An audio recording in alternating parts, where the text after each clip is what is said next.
আসসালামু আলাইকুম, সবাই কেমন আছেন? আজকে একটা বিশেষ ইস্যু নিয়ে কথা বলতে চাচ্ছি সবার সাথে।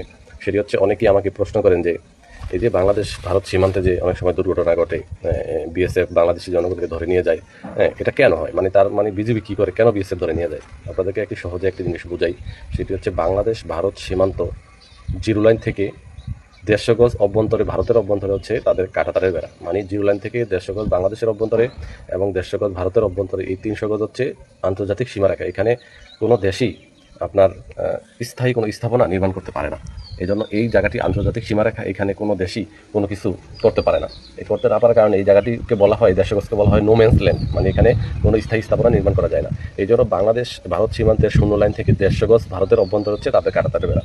এখন বাংলাদেশের চোরাকারবারীরা কী করে, এই কাঁটাতারের বেড়ায় কেটে অথবা এই কাঁটাতারের বেড়া পার হয়ে ওই দেশে যায় চোরা চালানি মালামাল আনার জন্য, নেয়া না করার জন্য। মূলত দুর্ঘটনাগুলো এখানেই ঘটে। ধরেন আপনার বাসায় যদি কেউ চুরি করতে আসে, আপনার পাশের বাসার, তাহলে কি আপনি ছেড়ে দেবেন? তাকে অবশ্যই আপনি পাকড়াও করবেন, মারবেন অথবা কিছু একটা করতে চাইবেন।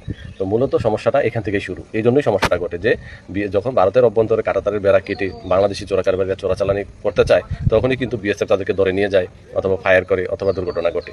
যদি তারা যদি বাংলাদেশের চোরাকারবারী যদি ইন্ডিয়ান সীমান্তে না যাইতো, তাহলে কিন্তু এই দুর্ঘটনা ঘটতো না।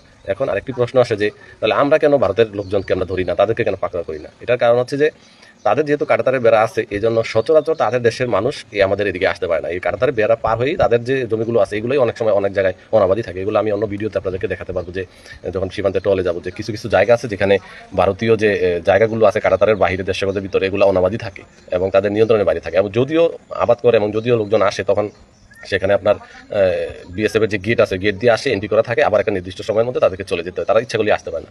মূলত এই জন্যই তারা আমাদের দিকে আসেও না, আমরা তাদেরকে পাকড়াও করি না, তাদেরকে আমরা কিছুই করতে পারি না। এখন বাংলাদেশি চোরাকারবারী যারা আছে, তারা যদি ওইখানে না যেত, তাহলে কিন্তু এই সমস্যাগুলো তৈরি হতো না।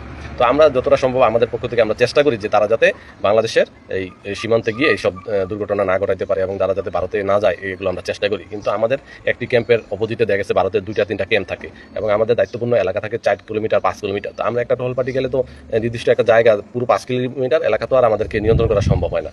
তারপর আমরা যতটা সম্ভব চেষ্টা করি এগুলোকে নিয়ন্ত্রণ করার জন্য। সবাই আমাদের জন্য দোয়া করবেন, আমরা যাতে সুস্থ ও সুন্দরভাবে দেশ রক্ষা এবং দেশের সীমান্ত রক্ষায় কাজ করতে পারি। আরও কোনো বিজিবি সম্পর্কে অথবা সীমান্ত সম্পর্কে কোনো যদি তথ্য জানা থাকে, আপনারা কমেন্ট করতে পারেন, আমি আপনাদেরকে জানানোর চেষ্টা করব।